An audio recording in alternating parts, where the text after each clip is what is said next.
This right here is a 30-30. Let's see it.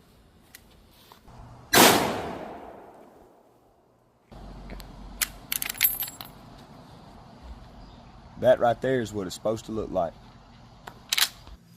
This right here is another 30-30. This is my Nomad shotgun.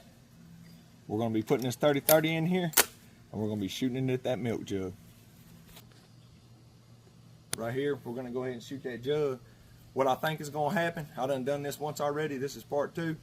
It's going to swell this case because that 30-30 bullet is smaller than the diameter of this bore, and all the powder and pressure is going to go around it.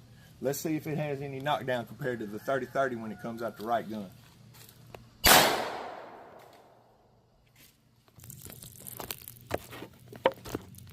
Out of the 410, out of the 30-30.